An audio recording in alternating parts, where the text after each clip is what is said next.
बडे मुद्देच्या सुरुवातीलाच अतिशय महत्त्वाची बातमी। ॲक्सिस मा इंडियाच्या पोलनुसार महायुतीला मोठं बहुमत मिळण्याचा अंदाज व्यक्त करण्यात आलेला आहे। ॲक्सिस मा इंडियाच्या पोलमध्ये महायुती पुन्हा सत्तेत येणार असण्याची शक्यता वर्तवण्यात आलेली आहे। आतापर्यंतच्या सर्व पोलच्या मध्ये या पोलकडे संपूर्ण देशाचं लक्ष लागलेलं होतं। त्याचं कारण असं आहे की 24 तास मतदानाच्या 24 तासाच्या नंतर यांनी या पोलच्या संदर्भातले आकडेवारी जारी केली आहे। आकडेवारी जारी करत असताना त्याच्या संदर्भातला डेटा सॅम्पल आणि त्याचबरोबर इतर काही जे जात वाईज असेल किंवा मग वर्ग वाईज असेल या सगळ्याबद्दलचा तपशील त्यांनी दिलेला आहे।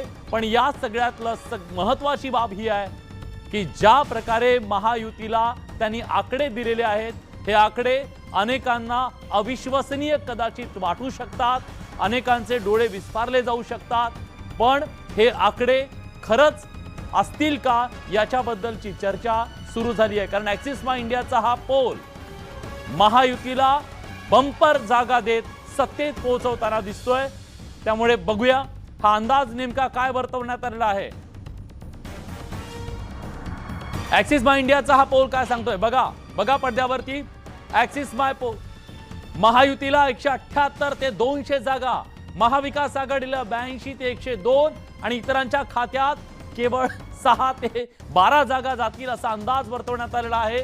त्यामुळे ॲक्सिस मा इंडियाच्या या पोल नुसार महायुती मोठ्या मताधिक्यानं स्पष्ट बहुमतासह सत्तेत येताना दिसतेय।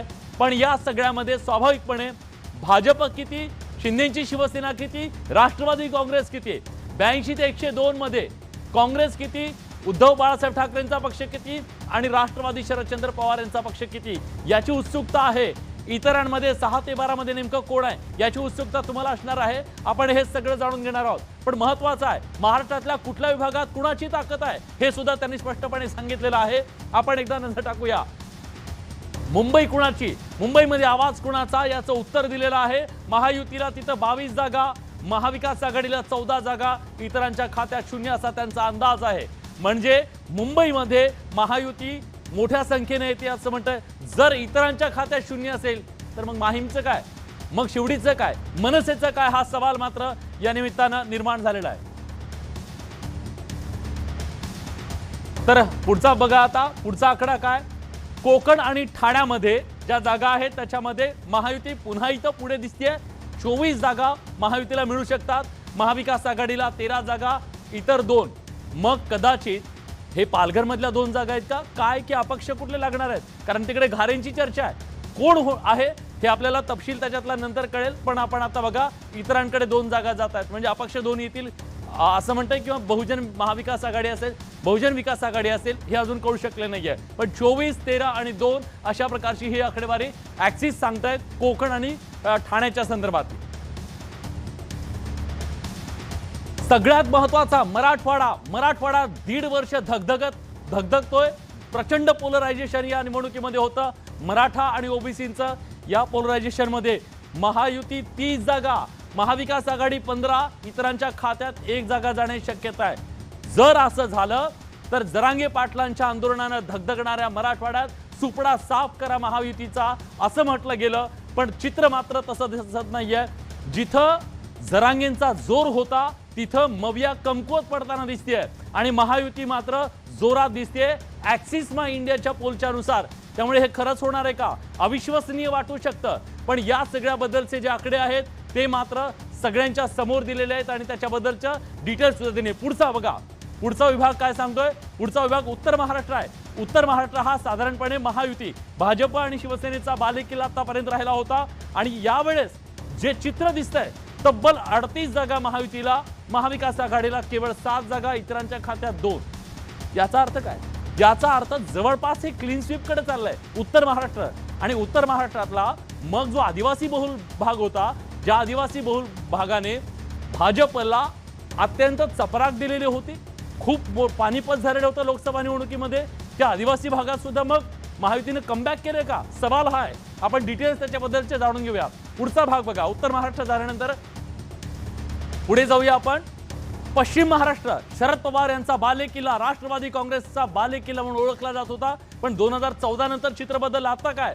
महायुती 36, महाविकास आघाडी 21, इतरांच्या खात्यात 1. माफ करा, महायुती 36. याचा अर्थ ज्या शरद पवार यांची पॉवर लोकसभा निवडणुकीमध्ये प्रचंड दिसलेली होती, पवार नावाचं मॅजिक दिसलेलं होतं, त्या पवार नावाच्या मॅजिकला धक्का देत कमबॅक केलंय का? जे छत्रप होते ते सगळे छत्र भाजपकडे आले, काही जण शरद पवार यांच्याकडे गेले. फायदा झाला नाही का? कारण महायुती जर 36 जागा असेल, महाविकास आघाडीला सगळ्यात जास्त अपेक्षा इथं होती, 21 जागा त्यांच्या खात्यात असतील. याचा अर्थ स्पष्ट दिसतोय की एक प्रकारची एक छोटीशी वेव होती का? पुढचा बघा. विदर्भातून जातो महाराष्ट्राच्या सत्तेचा राजमार्ग असं म्हटलं जातं. पण विदर्भ काय सांगतोय? विदर्भ सांगतोय की कमबॅक केलंय महायुतीनं.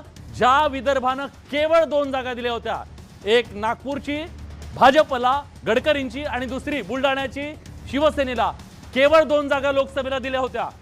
आता चित्र वेगळं दिसतंय. महायुती 39, महाविकास आघाडी 20, इतरांच्या खात्यात 3. कुणाचाही विश्वास बसणार नाही कदाचित ज्यांनी लोकसभेची आकडेवारी समोर असेल. आपल्या सगळ्यांना ताजी आहे ती आकडेवारी, पाठ आहे ती मुखपाठ. अशा परिस्थितीत हे कसं शक्य आहे हा प्रश्न प्रत्येकाच्या मनात येऊ शकतो. आणि हा सगळा जो ॲक्सिस स्माइलचा पोल आहे, हा पोल जो सांगतोय त्यानुसार सगळ्या रिजनमध्ये, जवळपास सगळ्या रिजनमध्ये महायुती जोरदार कमबॅक करताना दिसते. आणि या सगळ्या